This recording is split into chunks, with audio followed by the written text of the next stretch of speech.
and I super factored them to a 99. But then they came out with the Pujols 99 card, and I didn't realize that the 95 Pujols card and the 99 Pujols card, the 95 was his rookie year, and the 99 was this year, and it had different swings. Hmm. That's pretty interesting and right there. and it, and his new swing sucked We had a trash new swing. so bad. I pulled another dope card like 2 weekends ago. I don't think I ever showed it. Let's see if I can dig this thing out. We're live on YouTube, by Ooh, the way. I don't think I've listed it on eBay yet.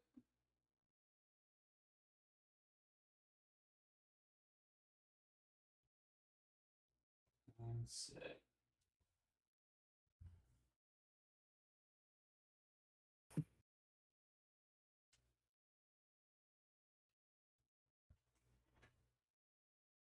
It's in one of these stacks over here somewhere.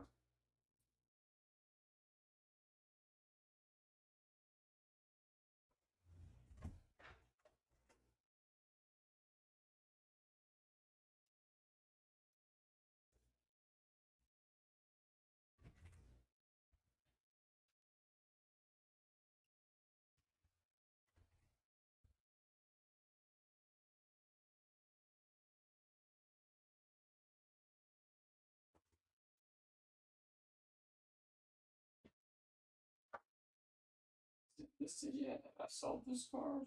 Am I tripping?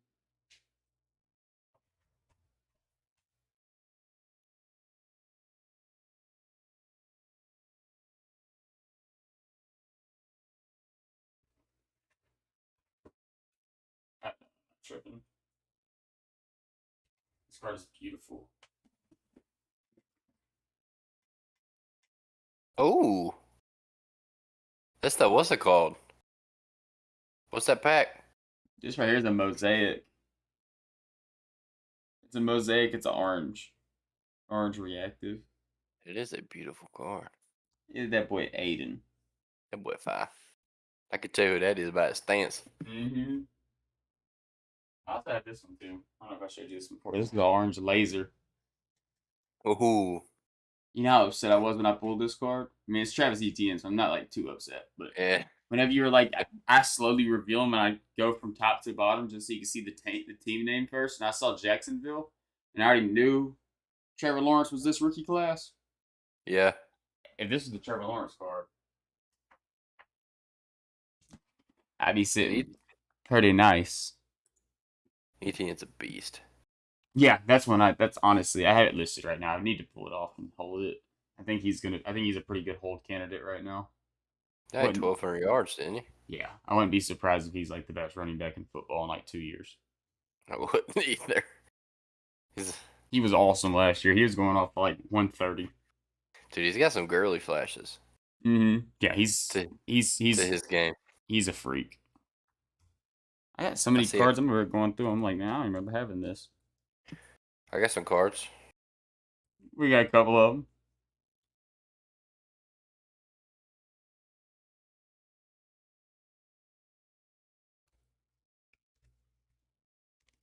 Little luck rookie. Well,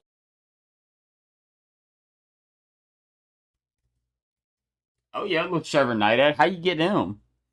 I, I don't know. And then my favorite one, That boy Dan. That color match is beautiful. beautiful. So color matches whenever like the refractor color matches the team color. So basically, if you were to pull like a red prism of Desmond Ritter, and Oh, then that's sick.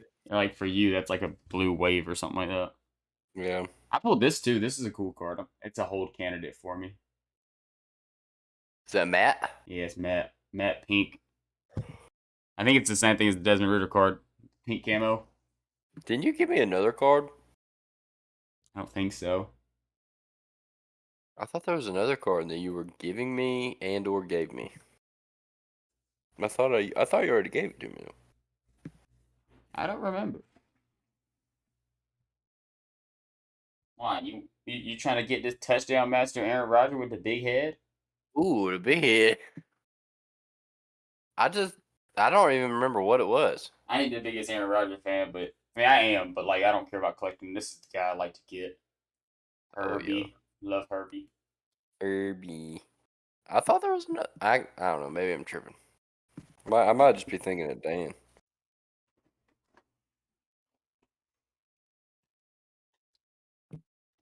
Why, you trying to get my where my card at? Where my card at? It was one of these. I think it was in this stat. Why, Hey, think I you trying to steal my Austin Dillon race worn fire suit? that thing was about to be worth some money. I know. Didn't it wreck Kyle Busch? Actually, it might be worth some money. I bought it for $6, so Hey, that got to mean something. On the top corner. I don't know if you can see it. does it say Prism? It's a card number 1. That doesn't mean it's the first card in that set. They're pretty cool. Trevor Knight number 215. Yeah, it's surprising. Most rookies are always like like high numbers. Out of my Topps Chrome I opened the other day, Max Scherzer was card 1. Ooh. I'm about to buy me. If that CJ Abrams ever sells, I'm gonna buy me a hobby. I'm gonna buy me a box of 2023 tops. It just came out last Wednesday. The boxes are like $80. I mean, it's a good Braves box though because it's got Michael Harris and Von Grissom rookies. It's both of their official rookie year cards. Glad. Kenny, I'm ready whenever you are, sir. How you want to do this? I'll go straight to it. But last week we did we numbered. Like first spot in the rotation, second spot, third spot. So do you just want to go position by position and talk about impact players, or you want to go by like our tiered rankings of position players?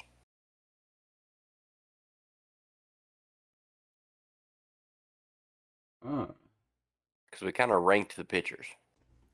Yeah, the thing about pitchers though is they're all starters, relievers are all relievers, but position players is kind of hard. Like we probably gonna have one first baseman on the roster, Right.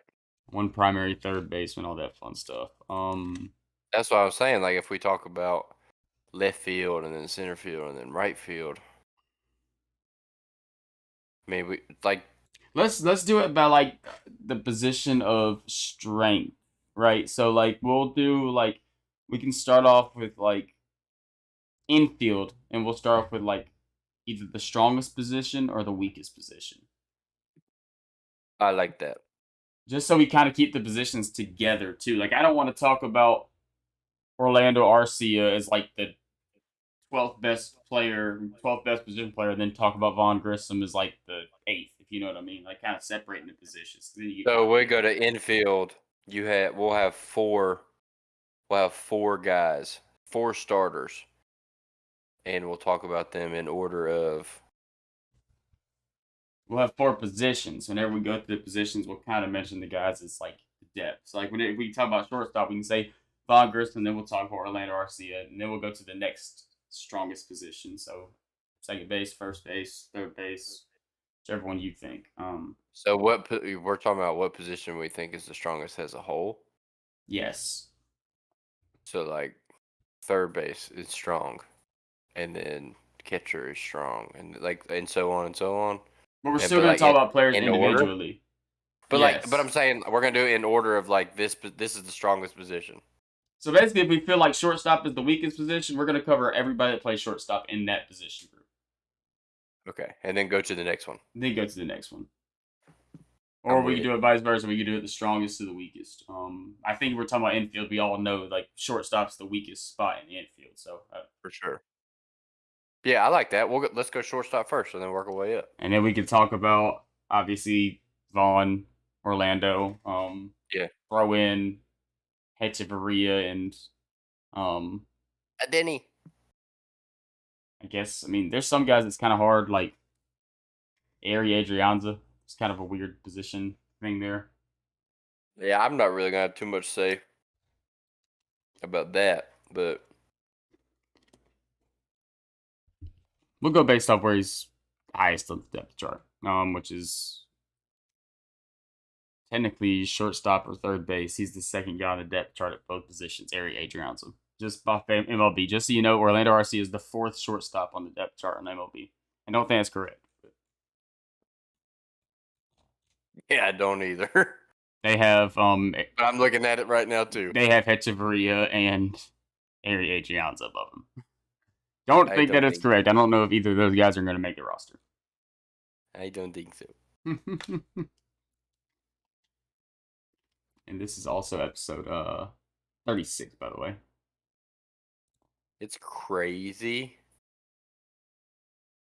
Like mind-boggling crazy. That Jordan Luplow is older than Orlando Arcia. I know RC is not that old. No, he's young. Mm-hmm. But I feel 28. like is it Luplow or Luplo? I always say Luplow. I always say Luplo, but you always say Luplo, so then I say Luplo. Mm-hmm. Yeah, it's crazy. It's 29. Oh shoot, hold on. I'll be right back. All right.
I have returned. Welcome back.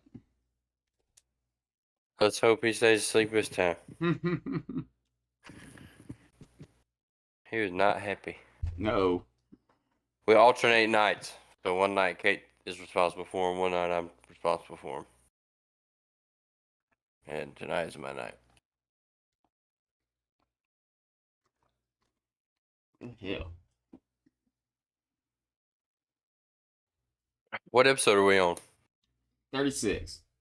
I guess we'll try not to make this one 45 hours. Facts. We gonna do it fast. Justin, man, what's up? He's in my chat. Justin, my coworker, Kenny. Talk about podcasts. He's in chat. What's going on, dog? So, yeah, 36. I'm ready to start whenever you are, sir.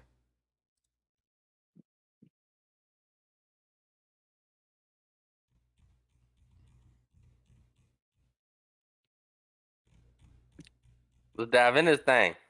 All right, I'll give you a countdown. We'll get rolling. Ready? Yep. All right, 3, 2, 1. We are live. Welcome in, everyone, to episode 36 of the Peach State Tailgate Sports Podcast. I am Kenny Cochran, joined as always by my amazing co-host, Mr. Jake Huell. Thank you, sir. Thank you, sir. Baseball season is upon us. At least that's what it feels like. And I know for you boys right here, we are pumped and itching to talk about some baseball and to watch some baseball, man. Spring training is in full form. The Braves are out there. We got insiders dropping videos of Ronald Acuna hitting nukes off of Max Fried and getting struck out by Spencer Strider. So that's breaking news right now, and that's because the sports world is very, very slow at the moment. The world needs baseball. Yes, the world does need baseball, and luckily enough, we'll be getting a little bit of preseason, a little spring training baseball this coming up Friday, so just 2 days away. Next time we do a podcast episode, the Atlanta Braves spring training season will have started. The Grapefruit League will have kicked off.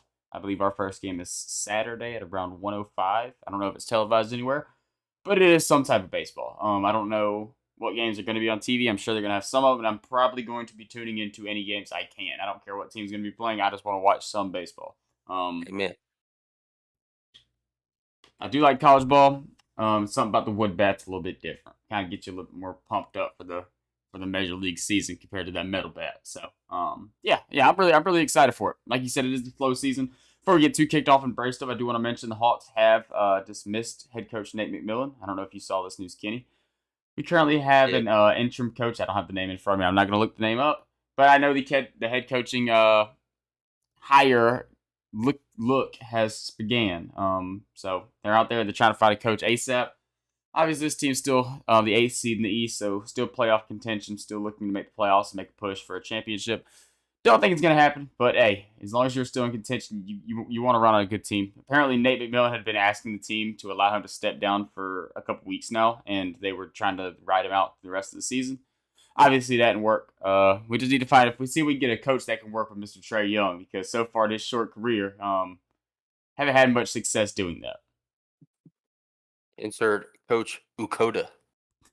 Yeah. Yeah. You got all the trouble in Boston. Bring it to Atlanta. What's the worst that could happen? Udoka, or however you pronounce it. What's his first name? It's like Ime Udoka. Mm-hmm. Yeah, we'll take that guy. Bring him in. There's a lot of guys out there. I'm sure they'll make a hire here soon. We'll get somebody in. Hopefully that he is successful and we can root for him. But the big topic of the conversation is Braves. And last episode, we talked about the pitchers. We gave our rankings of our pitchers, the guys that we think are going to make the roster, guys we don't think are going to make the roster. Give a little breakdown of all the guys. So today we're going to be doing the position players. Hopefully we can bust out all 10 positions now, 9 positions DH included. That'd be fantastic. But we'll see how time goes. Maybe we'll do infield, outfield. We'll make this thing work. We still got some time, like Kenny said. It's short. News is short right now. It's probably gonna be short for the next couple weeks. So, you got plenty of time to take care of things. Yep. So we talked a little bit off air. We had a little situation. My son decided to wake up from his slumber extremely early, and I had to go take care of him. So we are back. But right before I bounced, we talked about where we're going to start the weaker position groups or the stronger position groups? I don't know if we decided. Work our way Um, up or down. let's work our way up. Let's start with weak and then go to strong. We're gonna start You with know, start. infield, including catcher, and then we'll see if we can work to outfield and DH. Sounds We'll, good. we'll, we'll include DH with outfield just because I think the guy we know is going to be playing primarily DH is also considered somewhat an outfielder. So, um, Well, well, if we're starting on the weak side and we're talking about the infield, I don't even have to ask you. The weak spot on this team is shortstop. yeah, no doubt in my mind. Shortstop is definitely the weak spot in this Atlanta Braves team. Um, I know the big debate with shortstop started back in the Dansby contract negotiations. Dansby had a career year last year. He was a top 5 shortstop in baseball in the MVP conversation for most of the year. And shout out Dansby Swanson, Atlanta guy through and through. Loved having him as part of the Braves. But unfortunately, weren't able to work that out, man. Dansby went, got paid a whole truckload of money to go to Chicago, and thought the Braves might look elsewhere. There was a lot of inclination that we might be headed towards a Willie Adames type situation, something like that, which I know a lot of Braves fans would be excited about, including myself. Um, Yes, and we did not. We ended up sticking with the young guns, man. We're going to roll it out with Vaughn Grissom. Don't know 100% if he's going to be the day one starter. I guess I'm not sure. I guess that dives into our next question of who do you have starting at shortstop day one? I do have Vaughn. I also have Von Grissom. I think that as of right now, if you're going to play him at the major league level, he has to be starting. So I think that if he makes that opening day roster, he is no doubt going to be your everyday shortstop. And Yeah, majority of that is he's so young. And there's no point to sit a kid like that, on the bench at the major league level. If he's not, if the plans are not for him to be the everyday shortstop in the major leagues, send him down to AAA, let him get work down there. right. Um, he doesn't really serve much of a purpose being a bench guy, especially with the DH nowadays. You don't really see too Yeah, much utility off the bench. But yeah, man, I definitely think Vaughn's going to be that guy. I think the hit tool's there. There was a span last year when he first got called up. He looked like he was one of the best hitters on the planet Earth. And obviously he kind of cooled down a little bit. Defense has been a question, but I mean, if Ron Washington comes out here and pretty much puts his neck on the line for a guy saying how much he can vouch for him, I trust it. And the Braves have never given me a reason not to trust what they do. I know I say that a lot, but this is just one of those instances. And obviously, this is a guy I've been high on even throughout his minor league career, so I'm rooting for him. Definitely think the hit tool is going to play up. I honestly don't think we're going to get much of a drop off offensively from last year with Dansby Swanson. Defense is a different story. Dansby Swanson is an otherworldly defender at short, yeah, where for sure. Vaughn and even some of the guys we have later on are still I'm not going to say question marks, but not nearly as dominant defensively as Dansby was. No, that's definitely the biggest question mark with Vaughn's game because I don't think anybody's going to argue that Vaughn's ceiling in the batter's box is much higher than Dansby's. Yes.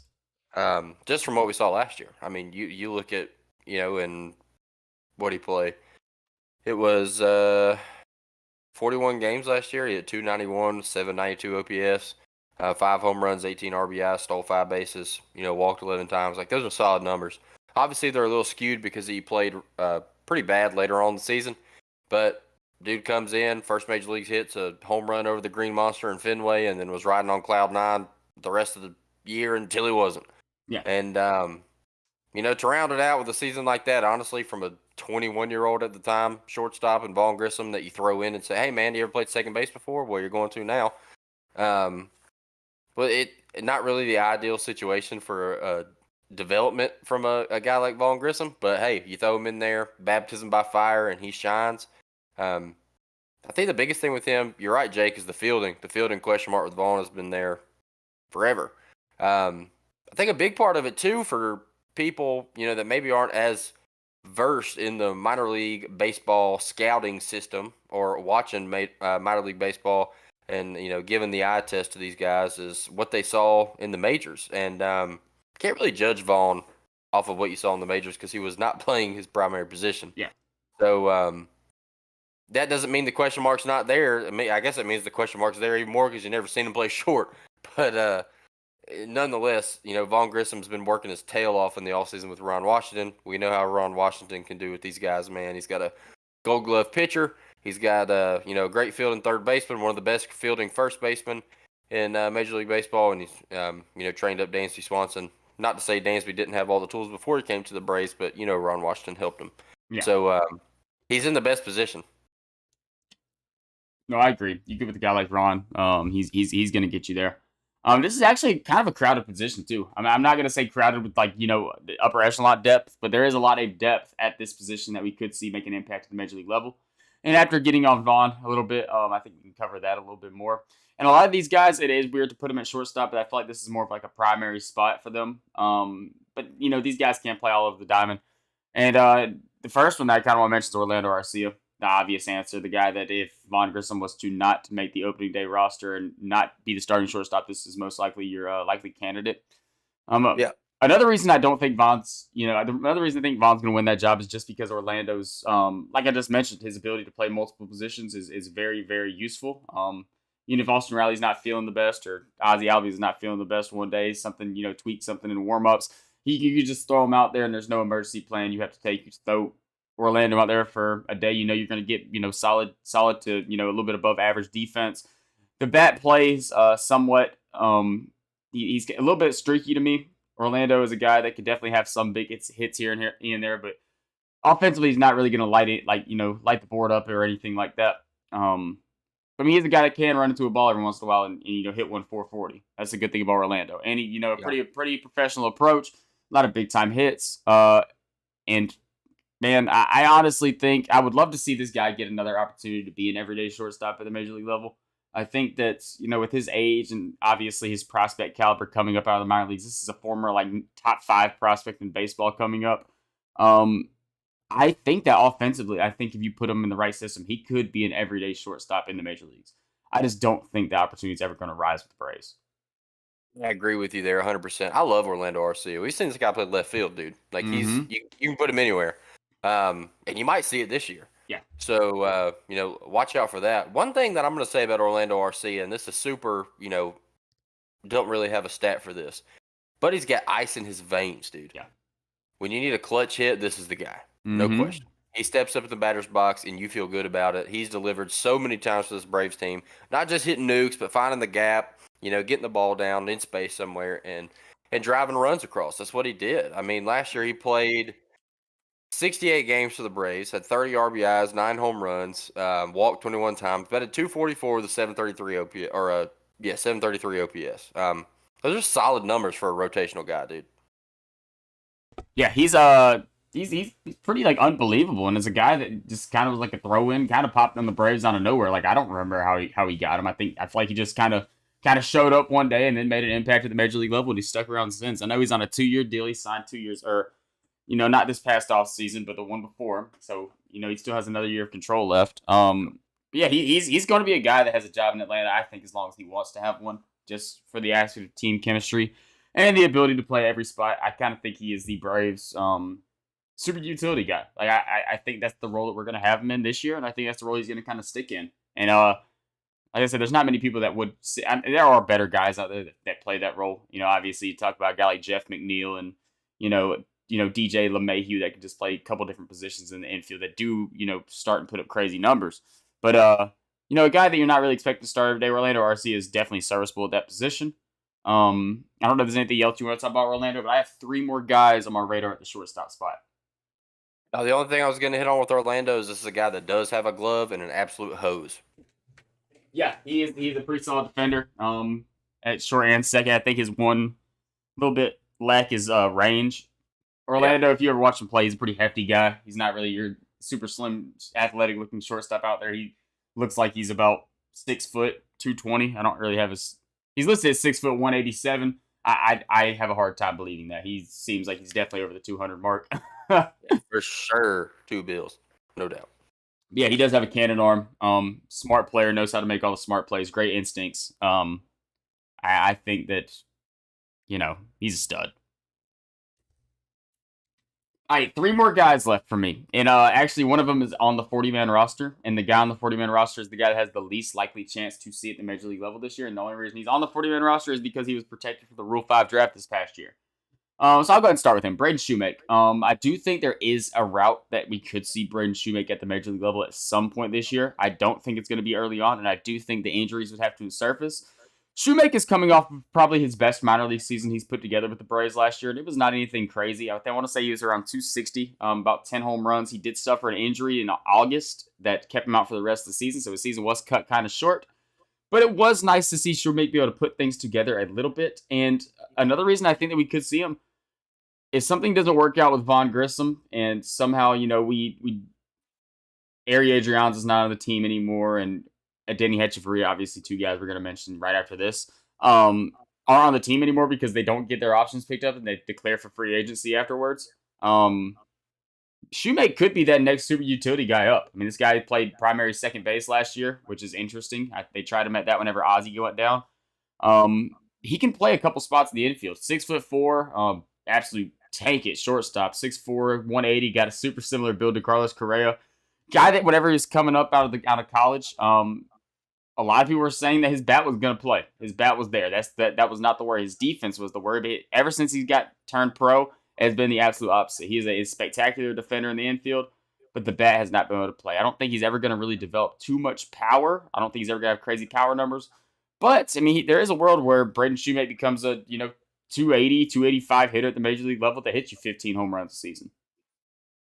Yeah, I like Shoemaker a lot, dude. This is kind of a utility guy, not necessarily utility playing all around the diamond, but a guy that can play multiple positions and a guy that does a lot of different things good. An underrated thing with this guy is his athleticism. This is a guy that stole dang near 30 bases in 3 years in the minors. In the minors they don't play that many games, so it's pretty impressive when you think about what this guy could do over a longer season. Not saying he's going to get that this year, but a guy that's still super young.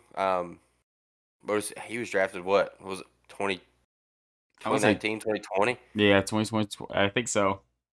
Something like that. A&M boy. So, love Shoemake. I think you got a lot of upside from a guy like this. And be cool to see a 6'4" shortstop or 6'4" middle infielder for the Braves. That'd be kind of crazy coming off Dansby Swanson and Ozzie Albies for so many years. Yeah, it would be wild. And that brings us to Ari Adrianza and Denny Hechavarria. I do think that we have better chances to see either of those guys in the major league level than Braden Shoemake. Even though it's probably not the most exciting thing. Let's start with the least exciting to me. That's Ari Adrianza. Adrianza is just what he is. If you watch Braves baseball with Ari Adrianza on the field, you kind of understand that. He has had some big time hits. Let's not forget. I want to say that he was the guy that trying to think. I want to say that he kept an inning alive and allowed Soler to hit his 3-run home run. He had a double before Soler came up and hit a 3-run home run. So obviously he has had big hits at big levels, which is nice. But the power is not really there. He's not a crazy batting average guy. He can play almost every damn position on the field, which is nice. But nothing really pops off the board with him. Solid defender everywhere, which is also very nice. But, not really stellar in any level. He's not a 40-man guy right now. We mentioned on last episode that all the 40 spots are filled, but 2 of them are going to open up whenever Matzik and Yanoa both go on the IL for 60-day. And I pretty much shoe in a relief pitcher, whether that be Jackson Stevens or Jesse Chavez. That means there's probably going to be one position open for a bench spot. And, we can see if one of these guys can take it, but it's not going to be any more than one of them. I guarantee that. Yeah, not too much on Adrianza, man. I do like Adrianza a lot. He had a horrible year last year, by far his worst year in the majors. Just couldn't really get anything going, man. Especially with the bat in his hands. Dude struggled. But big utility piece. You mentioned it. He can play all around the infield. He's a switch hitter. He can kind of do it all. So he's a guy that you can plug and play, and real big depth piece for this team. All right. So now we have a Denny Hechavarria. And another thing that if you're a Braves fan, you've been around for a while, he was not so much an impact on the World Series team, but he was more of like the Billy Hamilton era. He was more like the guys that we kind of threw together and, things were happening. Like we have all these random veterans on a really, really good team. Don't get me wrong. The team was still star-studded that year. I want to say that was a lot better season than what the World Series season was. But, dude, this guy is electric. This guy plays a stellar shortstop. Not very good with the bat in his hands. But whenever he knocks one man, he lets you know he's gonna bat flip a single. That's one thing we love about Denny Hechavarria. Sure. I honestly don't think he's gonna make the roster. I do think we're gonna be sitting pretty with Vaughn and Orlando, and I think that's gonna be it at the shortstop position. But I would keep my eye on a Denny. If something was to happen, I could definitely see him make a push. I'm not predicting. I don't think he's gonna make the roster, but I think there's a world that we do see him on the Braves roster. Yeah, dude, he's got a great glove. He's super fast, super athletic. He can steal bases. You put him on the base path, he can do some damage. He's also kind of a big morale booster too. Everybody loves a Denny. Braves fans love him. Last time we saw him was I think 2020. I think so. And had a really a couple good years for us, man. Super limited playing time, but he hit 330 in 2019, 254 in 2020, and all things considered, when he was given an opportunity, he came through. So yeah, no, I don't really know what to expect from him this season, but I do like having him on the roster. Okay, so the shortstop conversation's fun. And we mentioned this with the Braves a lot. That you're talking about your probably there's a possibility this is your worst position on the field, including outfield. And you're talking about names like that with Von Grissom, Orlando Arcia. It's definitely not a bad problem to have. And then we're funny because we're in the infield topic right here, and it's about to get a lot harder. Shortstop was pretty Yes. unanimously the weakest position on the field. I think picking the fourth in the infield, because we are including catchers in this infield talk, is kind of hard. And I'll go ahead and throw mine at you, Kenny. I'm going second base. I think Yeah, me second too. base. Okay, perfect. And the main reason behind that is that Ozzy's coming off of an injury. He's coming off 2 injuries last year, and I think the first one was a broken foot, and then he came back and broke his thumb like the next week after he came back. I was trying to slide into second base. And Ozzy, man, I love Ozzy. Ozzy is a certified stud, extra base hit machine. But my one complaint about Ozzy, man, Ozzy can go through some stretches, man. Ozzy can go through some stretches where it seems like he cannot barrel a ball to save his life. This man will go up to bat for like 2 weeks straight, and I swear he doesn't have an exit velocity over 85 miles per hour. He will go up there and hit dribblers right into the shift all day long. Yeah. Um, really, really weird approach to the plate for a guy like him, a guy that you would, want to get on base more often with the havoc he can cause when he gets on base. But that's not his game. Ozzy's a free swinger. We all know that. Doesn't walk much, strikes out. He's not really a huge strikeout guy either. But not much plate discipline. Doesn't really work the count very often.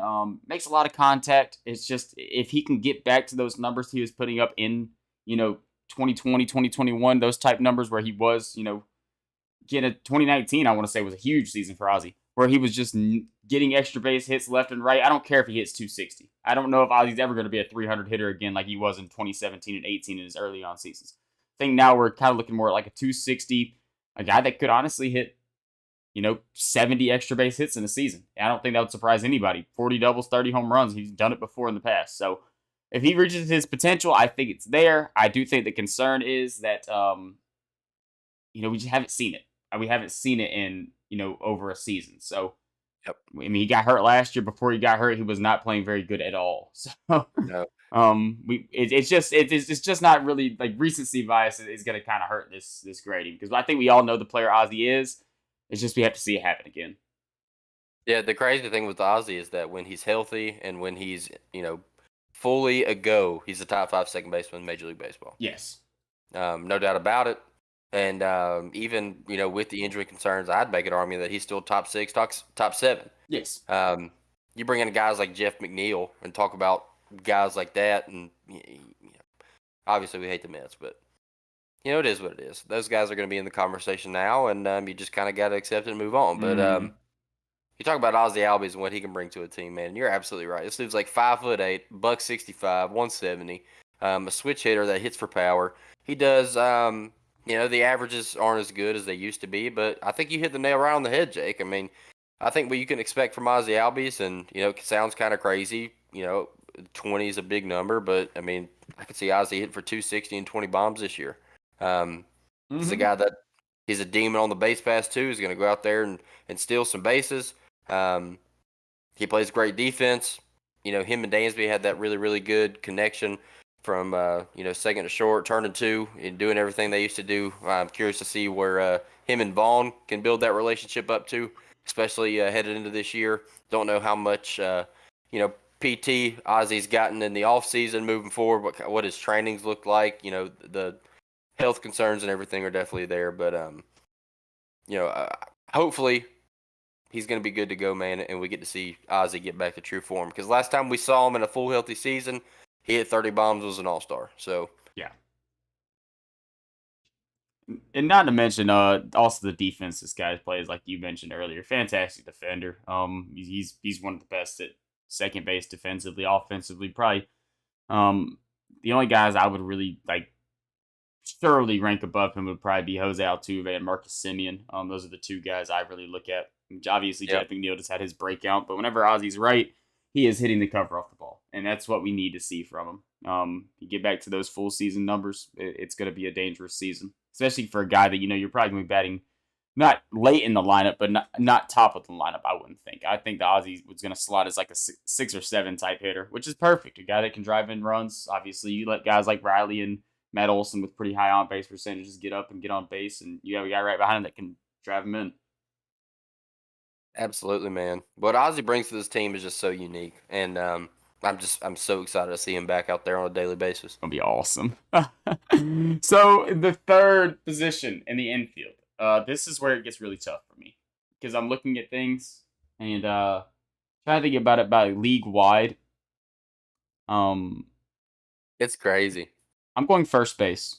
Me too. I'm going first base when I look at things league wide. I'm comparing position to position around the And that's league, nuts. and that is crazy to think that Matt Olson is probably our third weakest position group. I'm not gonna say it as a bad thing. He's definitely the second best player in the infield, I would say.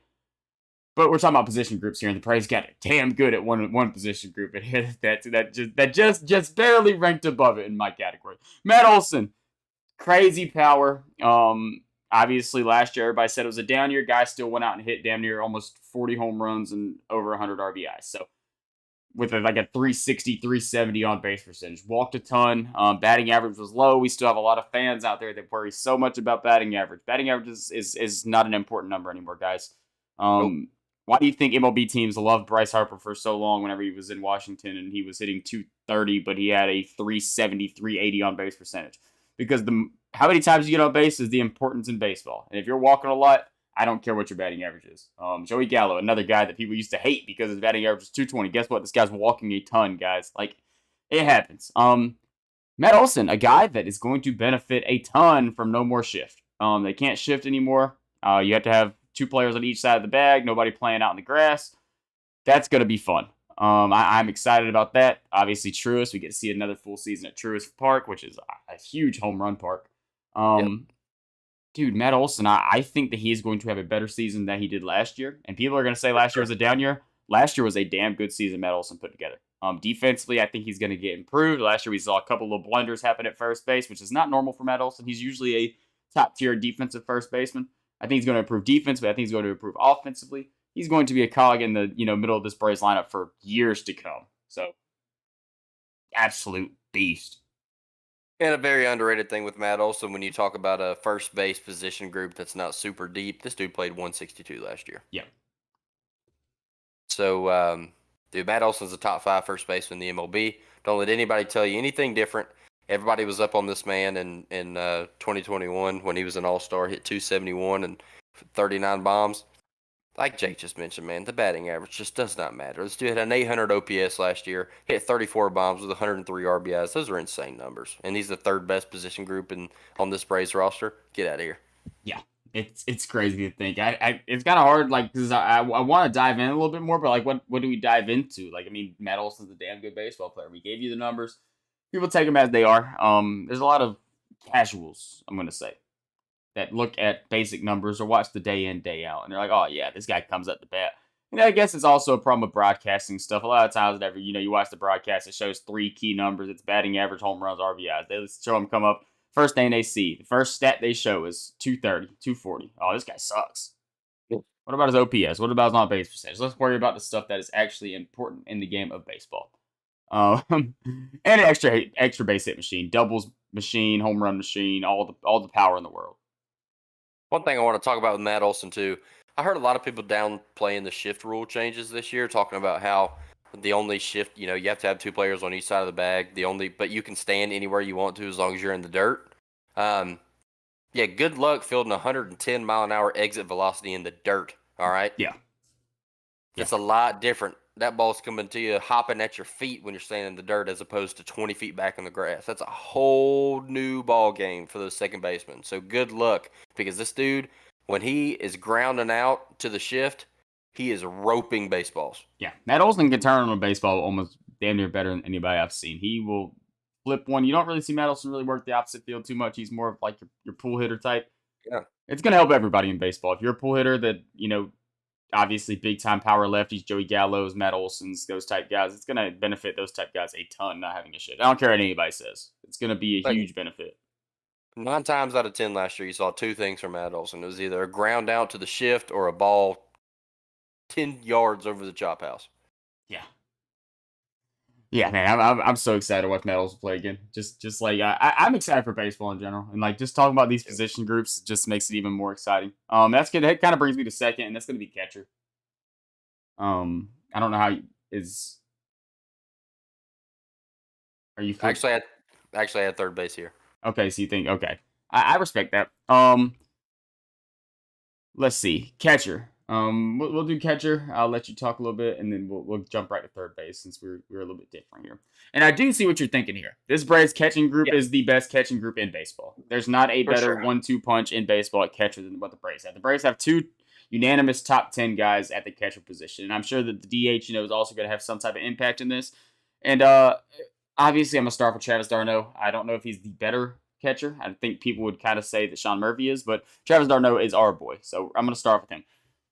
d'Arnaud is d'Arnaud. d'Arnaud is going to d'Arnaud. I don't know how to explain it. This dude's gonna go out there. He's gonna hit you, 260, 270. Gonna have 15 to 20 home runs as a catcher and 400 at bats. And he's just gonna put up stellar numbers all year. Great defender. Arms a little bit lackluster. I think we all know that by now. Even though last year was an improvement. Last year he was throwing out base runners, which is something we never really saw Travis d'Arnaud do. But like I said, commanding a pitching staff, I couldn't ask for anybody better. A professional approach at the plate, couldn't really ask for a catcher to do that better. d'Arnaud was just awesome, man. This guy has became honestly like a Braves legend. I think this is going to be a guy that like we're going to talk about with our kids one day. Like, oh yeah, Travis d'Arnaud was that dude. Yeah. I love d'Arnaud. Everybody loves d'Arnaud, Braves fans especially. This guy's just so consistent, man. He's been a super consistent piece for the Braves. You're not going to get a great average from him, but that's, average is average. But he hit, I mean, I say you're not going to get a great average from him, and then he hits for 268 last year. So it's like, baseball, the batting average stat is just it's so wishy-washy, man. Like a guy like Matt Olson can hit for 271 and everyone's so high on him, and then he hits for 240 and everyone's down on him when his play didn't change at all and his production didn't change whatsoever. So, you don't look at that too much, but when you're getting a 791 OPS, 18 bombs, 60 RBIs from a catcher in 107 games, that's just not super common from a catcher position. The biggest weak point for Travis d'Arnaud throughout his entire career has been his defense. It's not been necessarily a huge issue, but what brings it into a potential issue, not really an issue, but a focus point, I'll say, for this Rays team is that he's 33 years old now, or 34, however old he is. 34. So things like that are going to deteriorate before the bat does, and what better way to do that than to bring in my opinion, the fourth best catcher in Major League Baseball, Sean Murphy. Yeah, and before we get off d'Arnaud real quick, I'm going to say something. Last year I was saying when Freddie left, and obviously it stands still this year. Last year I was saying Dansby Swanson was the captain. Travis d'Arnaud has been the captain of this baseball team since Freddie Freeman left, and it's going to stay that way. He is your guy on this baseball team. Even though he might not be your best player, don't get me wrong. He's not the Braves' best player. He's probably not a top 4 or 5 player on the Braves, but he is your leader. Like whenever Freddie left, they offered d'Arnaud the locker. Like that's how this thing works. And he shows it, man. He's a different type of leader. d'Arnaud's more of like your goofy type guy. You watch him out there, he just looks goofy. He's up there hitting. He has strands of hair coming out the top of his damn helmet. He's up there getting hit by a pitch by D. Gordon, falling to the ground, making a big old joke of everything. Absolute beast, man. I love Travis. Travis is amazing. And people talk about the power numbers with Wild Bill. Let's not forget, dude, the numbers were not that far for Travis d'Arnaud, power-wise. Not at all. And, the guy you're about to talk about, the guy you're mentioning, going to take probably 70 to 75% of catching games, I would assume. I think he's probably going to be your primary guy. I see a lot of DH opportunities open up for Travis d'Arnaud. Yes, sir. And the guy we're going to talk about. The guy we're going to talk about is Braves newbie, Sean Murphy from the Oakland A's. in my opinion, according to my rankings, the fourth best catcher in Major League Baseball. Can I guess? This Can I dude, guess? Can I guess your top three, real yeah, quick? JT Realmuto, lock. for sure, Will Smith, lock. for sure. All right, this is where the three gets kind of hard. I'm gonna throw a little Adley out there. Adley ranked in your top three. It wasn't Adley. Was an Adley. Okay. I figured that'd be kind of bold with the guy that just now made his debut last year, but he was insane, so I wouldn't have been surprised. Catcher, top three catchers in baseball. Let's see, JT, Will Smith. Those are locks.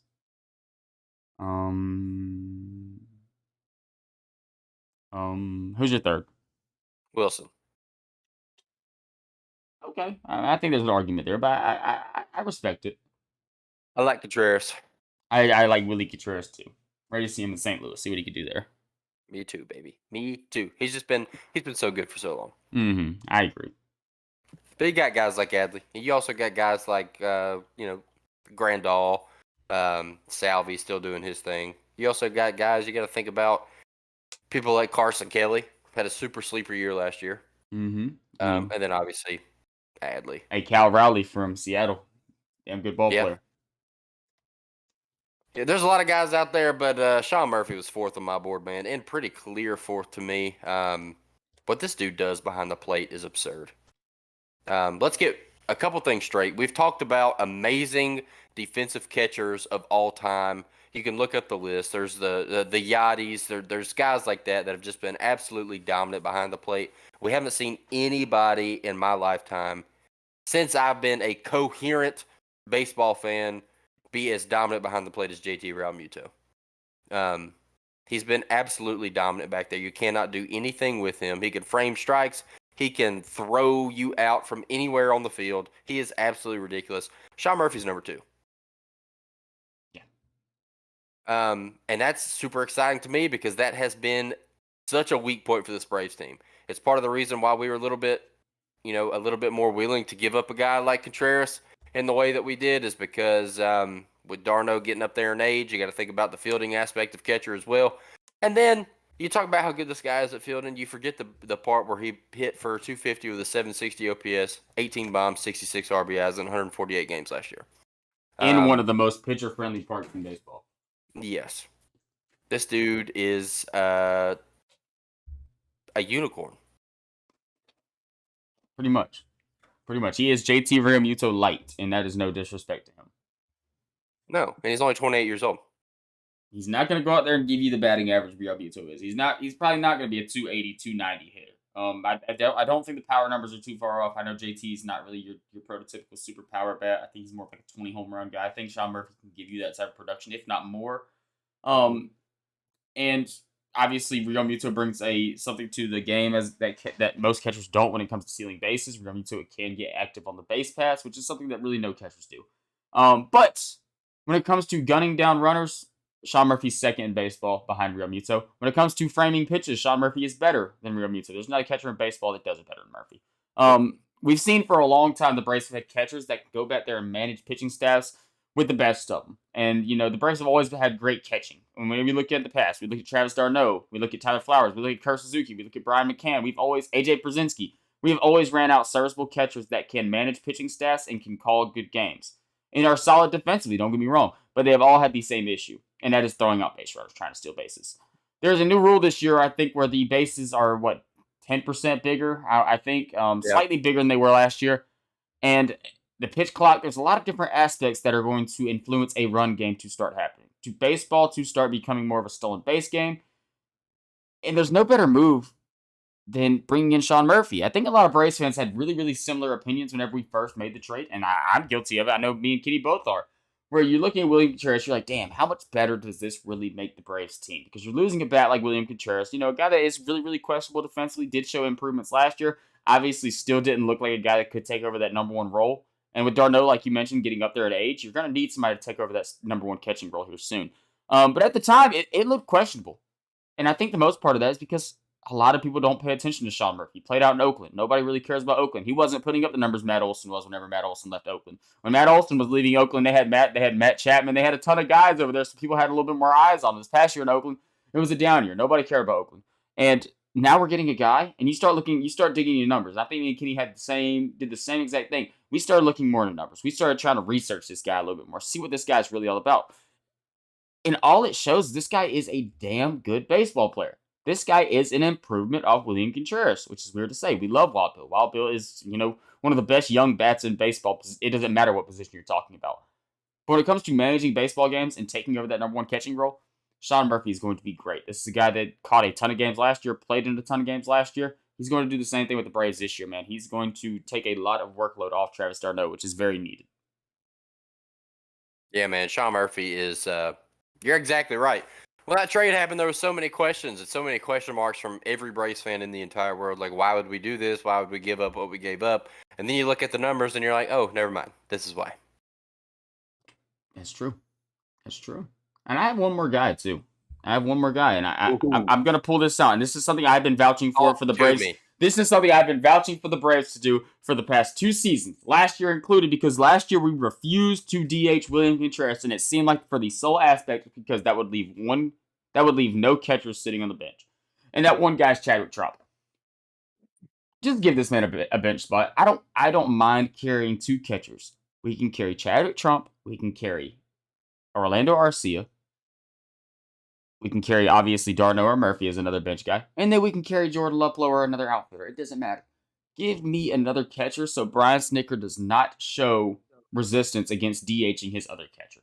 Because a guy we're going to talk about a little later, we're going to need some help at the DH spot. Unless things have changed a lot over the past 2 years or in this offseason from what we've seen in the past 2 seasons, we're going to need a lot of help at the DH spot. And if your only reason of not DHing somebody is because that would leave you without having a catcher on the bench, Chadwick Trump is a damn good third catcher. This guy is a damn good third catcher. This is a guy that you would not mind at all if he was to get a couple starts during the season. He can hit. I mean, he can play defense. He can do all the fun stuff. Like, come on, just get this man on the roster. I love Chadwick Trump. He came out last year. He had a couple big hits. Obviously, had an injury issue. Then went down to Gwinnett. But yeah, man, I'm rooting for him to make the team just for the aspect of d'Arnaud being able to hit that DH spot a little bit more. One thing about Chadwick Trump that a lot of people forget is that last year he had the best season in MLB history for a catcher. Yeah. What you 750 batting average, 2,000 OPS. He only played one game, but it was a hell of a game. It was a hell of a game. Trump went out there and balled out. Yeah, we can just expect that for all 162 next year, in my opinion. I agree. I think he's shown enough. No, obviously we're joking here, but dude, this dude is an absolute dog. You love to have this guy be able to come in and like you mentioned it, a potential DH situation. He's young as hell too, man. He's 27 years old. It's kind of crazy to think about him because now that I'm looking at his player profile, he's 5'8", 220. Yep. That is wild. False. Yeah, absolute dog back there. But no, dude, I love Chadwick. Everybody should love Chadwick because what he's shown throughout his career is he's somebody that can, and throughout his career, he's had very, very limited playing time. Very limited playing time. But he's been able to come in and make an impact for the past 3 seasons since he's been in the big leagues. And, for him to come in and only play 1 game for the Braves last year, obviously there's still a big question mark. But for him to play the way that he did and kind of bounce back the way that he did, go back down to AAA fighting the injury for the rest of the year, and we didn't really get an opportunity to see him. You gotta hope this guy gets a fair shake and gets an opportunity to come in and play some actual big time baseball, some meaningful baseball this season. And no, dude, I'm with you 100%. I'm glad you said something about him. I wasn't sure if we were going to dive into it, but this is a guy that I'm looking forward to seeing play. And obviously, when you got to catch a duo of Sean Murphy and Travis d'Arnaud, how much are you going to see him? But when you got to see him, you feel pretty good about it. Yeah, to me, it's almost like putting him on the major league team because of an insurance reason. Now, if there was, pitchers were still hitting in the National League, I wouldn't blame them for not putting him on the roster. I don't think that he's, a super valuable bat to have off the bench in, clutch situations. But to have that insurance on the bench is huge to me. Especially if you wanted to go out there and DH Travis d'Arnaud on a night. And, having a guy like Sean Murphy, if something was to happen, he was to get injured, you just bring Chadwick Trump off the bench and let him roll. And he's already with your major league club. You're on a road trip or something. Murphy has to hit the IL. You're fine at the catcher position. You can just bring up an infielder or an outfielder, whatever you want to kind of fill that bench role for a couple weeks if one of those guys was to get hurt. Catcher is a position, man, that the season's long for these guys, especially down here in the Georgia heat. Things are a little bit different. It's hard to go out there and catch a lot and not face injury issues. And we talked Yep. about Travis Darno earlier, about his one question mark through his career being his fielding. Another question mark with him, man, before he got to Atlanta was injury issues. He's been a guy that has suffered from nagging injuries throughout his career. So getting a full season out of a catcher is fantastic, but definitely is not something you can expect to happen year in, year out. Not at all. All right, so that leads us to third base, and you had it as your second strongest position. I had it at my first strongest position. And like I said, I definitely see the route you're going. Like with catcher being he's best catching group in baseball. But I went third base just because I do feel like this is the second best offensive player on the Atlanta Braves. Yeah, Behind Ronald Acuna. I for sure. know Ronnie had a down year. Ronnie's a different talent. I think if you just watch the Braves play, even when he's in a slump, you still see him and you're like, okay, this kid is different. Austin's Crazy. pretty damn close to that. Kid's 6'3", probably 250. He's listed at 240. I would argue he probably has a little more weight than that nowadays. He looks like he's a pretty hefty guy, and it's good weight. Austin Riley is built like a tank. And for the past 2 seasons, all Austin Riley does is rake. I mean, this guy just absolutely crushes baseballs. Guy that you're looking at has the potential to be a 280, 290 guy. Guy that has the potential to be, a pretty high batting average guy. Could hit 300. 2 years ago, I think he was 297, right below 300. Last year, Yep. obviously, the batting average fell down a little bit. He had a crazy month and then, kind of went down a little bit as the season went on. The bat to ball skills are there. Does strike out a little bit. Doesn't really walk as much as I would like for a superpower guy. But man, if you're going to go out there and give me a, I don't have his numbers in front of me. I'm assuming 800 OPS. Last year an 877 OPS. For 349 on base percentage, a 273 batting average, with 38 bombs and 93 RBIs. Yeah, you are one of the best hitters in baseball. I Let me expect. Go ahead. let me read you a list here, Jake. You just give me your. This is gonna be 9 guys. I'm just gonna give you a quick list, and you tell me one thing about each guy when I rip off a name. You ready? Mhm. Trey Turner. You want me to tell you something about him? Yeah, just tell me your general opinion in a brief 2-second summation of each guy that I say on this list, starting with Trey Turner. Crazy speed, solid defender, great bat, number one shortstop in baseball. Okay, Juan Soto. Best bat to ball skills in the game of baseball. Amazing eye. Best hitter in baseball. Sandy Alcantara. This era is Jacob deGrom. Justin Verlander. The Iron Man maybe could still be the best pitcher in baseball. Max Scherzer. Not too far off Justin Verlander. Julio Rodriguez.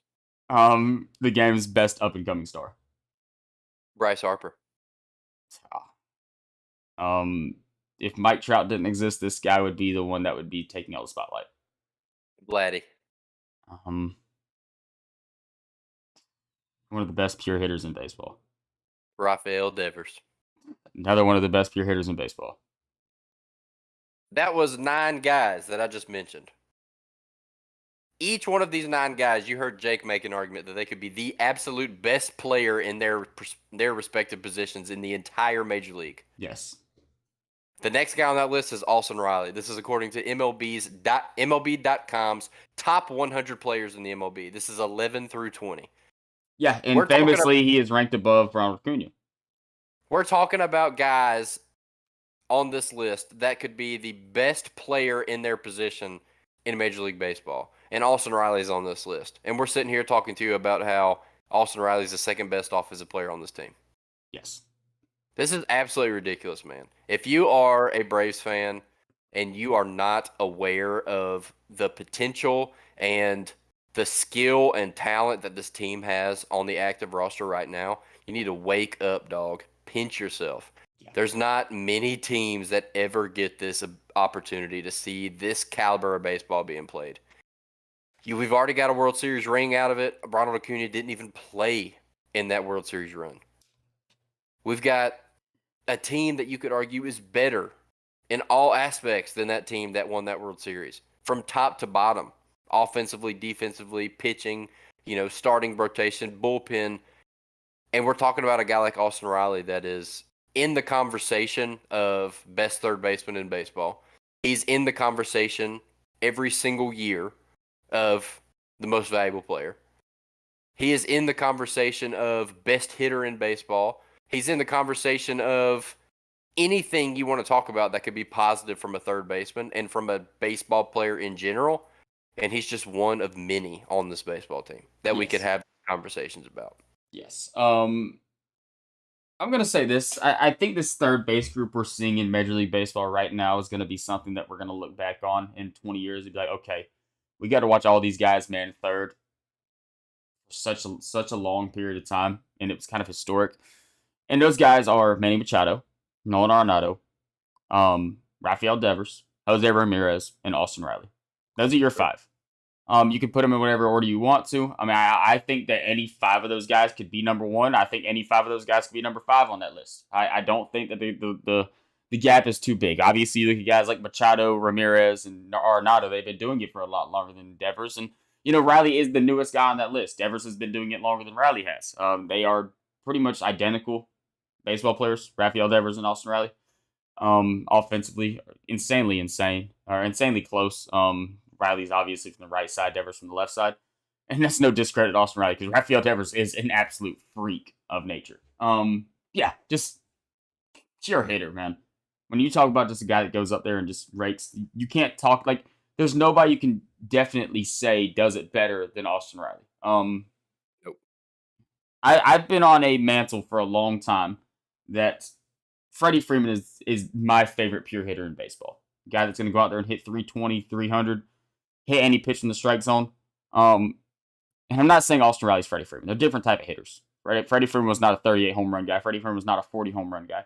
Freddie Freeman was going to give you a little bit more, probably a little bit more better approach and more contact. But man, to lose a guy like Freddie and have Austin Riley just step up and take those reins so quick is beautiful because the Braves kind of have a passing the torch thing for the past 3 decades. It seems like from Chipper Jones to Freddie Freeman to Austin Riley is what I think is happening right now. Yep. I agree, dude. This is I mean, all memes aside, all cliches aside, what a time to be alive for Braves fans, man. Yes. This is crazy, dude. Like to be able to, and this is not some homer podcast where we're talking about hot takes. Like that's MLB's top 20 players in baseball that I just ripped off 11 through 20 on. And Austin Riley is on that list. And we haven't, I mean, we're 51 minutes into this show. I'm not sure if we're going to get to the outfield part of it, but we haven't even talked about guys like Ronald Acuna Jr., who is in the conversation of being the best baseball player in the world. We haven't even talked about guys like Michael Harris, who was the Rookie of the Year last year. Like this is crazy, dude. Like to be able to have these conversations about guys, and then you talk about bringing in a top five catcher and Sean Murphy, a top five first baseman and Matt Olson, a top 10 catcher and Travis d'Arnaud that we just brought in another guy to play back there with him. Like, and then arguably the best starting rotation top to bottom. Statistically, the best bullpen in baseball. I mean, the weak point on this team is Brian Snitker. Yeah. I mean, I don't think you're wrong. There's a lot of opportunity with this team. That is the beauty of this. You just busted through the infield where we had five guys in the top 10 in five positions. Obviously, two of them at catcher. Yeah, Von Grissom. It's way too early to tell. I mean, this guy can go out there next year and become a top 10 shortstop in baseball. There's no doubt in my mind about that. I mean, we saw Jeremy Pena kind of take that reign right there last year as a rookie shortstop with Houston. Let me say, we lost Dansby Swanson. Houston Astros lost Carlos Correa. So I think there's a little bit different caliber there. In my opinion, Braves fans might get mad when they hear that, but just to me, Carlos Correa is that next tier above Dansby Swanson. He's closer to Trey Turner than he is to Dansby Swanson. Agreed. But yeah, we saw it happen. I mean, Houston, if you look at a team that's in Major League Baseball right now that is the closest to the Atlanta Braves, I would think that team would be the Houston Astros. And I still think on paper the Atlanta Braves are a better baseball team. I don't think that there's a team in baseball that you could put on paper and tell me that they're better. Houston does have some gaps on us. Obviously, DH is a huge one. Gordon Alvarez to Marcell Ozuna is a huge gap. When we talk about position by position, I mean, we have first base. I would argue that they probably have second base right now. They probably have shortstop. We have catcher, no doubt. We have third base, no doubt. We have right field, no doubt. We have center field, no doubt. Starting rotation, Braves take it all day long. Bullpen, Braves take it all day long. This team is insane. And baseball. The problem is last year we got caught up by the Phillies, who were hot. Baseball's a big hot and cold game. If you catch the wrong team on the wrong night or the wrong weekend, things can go bad for you quick. That's just how the game works. Very quickly. Do you want to try to do outfield? It is kind of getting a little bit late on our side of things. Whatever you think, man. Let's hold Save outfield. it. Yeah, we'll save it. We got 4 different groups to go through. Obviously, left, center, right, DH. So we'll save all that for the outfield. That's a fun one. This is beautiful, man. I love going over position breakdowns. Yeah, man. I was just thinking about it, doing the math. Opening day is March 30th. Yeah, we're getting close. Really close. I mean, it's February 22nd here. We do our outfield breakdown February 1st. The following episode is going to be February 8th, dude. We're going to be 2.5 weeks out of opening day. Like, it's crazy to think, but, by the time we get done with a full Braves team breakdown, we might have an episode or two where we talk about projections, what we think we're going to see, and then it's game time, dude. Yep. We'll have some spring training stuff we get to talk about, some guys that are kind of making names. I mean, it happens every spring training. You see some guys go out there and kind of like the world on fire, get rumored. Okay, is this guy going to make the squad? Or you see a guy like, a relief pitcher go out there and put up a 7 ERA, and you're like, okay, is this guy going to make the squad? I don't know. So there's a lot of fun things that happen in spring training. Obviously, I mean, spring training does not matter at all. It's funny. It's kind of like football where you see a lot of really good teams do bad in preseason and a lot of bad teams do good. It's kind of like an opposite effect in spring training and preseason football. Same thing. And it wouldn't surprise me. I'm going to tell you this right now, Kenny. People are going to overreact like crazy on spring training numbers. Oh, yeah. Just wait until Ronnie goes out there and hits 175 in spring training. Everybody says that we should have traded him in the offseason. It's going to be so funny. We should have traded him. We should have packaged Austin Riley in the Sean Murphy deal. There's no way he's going to maintain this pace. Wait till Marcell Ozuna hits 330 in spring training and people start agreeing with him. Yeah. Yeah, he was justified. Yeah, it don't matter. I've been on his side the whole time. Yeah. You want to know a fun fact? What's that? Just closing thoughts. Did you know Austin Riley's real name is Michael? I did not know that, but I love that. That is dope. Michael Austin Riley. I had no idea. Imagine Austin Riley's stats 40 years ago with the name Mike Riley. Mike Riley. Oh, yeah. Hall of Famer, no doubt. First ballot. Oh, yeah. We're going to have a little Michael Austin Riley and Matthew Kent Olson. Kent Olson. Michael Soroka. Michael Soroka. Ugh. I love you, Mike, but I'm not a big fan of the name change. Go back to it. Just looking at some stuff right quick before we end off. I do want to mention, this is kind of weird. Matt Olson struck out at a lot higher rate than he did the year before with Atlanta. If that's something he can get back to normal. 2021 he struck out 113 times. 2022 he struck out 170 times. Obviously you see a 31-point differential in the batting average from 2021 to 2022. If he can bring those strikeout numbers back down and put the ball in play a little bit more, like we mentioned earlier, with his exit velocities and actually going to rope a baseball almost any time he touches one, that is going to be very impactful for his season. Oh, yeah. If he can get back down to, a lower strikeout percentage, it's going to help a ton.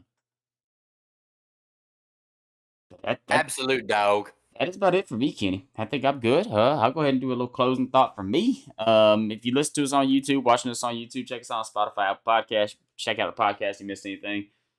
Same thing for you, Spotify, Apple Podcast people. If you want to go check us out on the live on YouTube, it's uploaded right at the podcast ends. You get to see it a little bit early compared to the podcast. We do podcasts at 9 p.m. Eastern on Wednesdays. For the most part, today was closer to 10.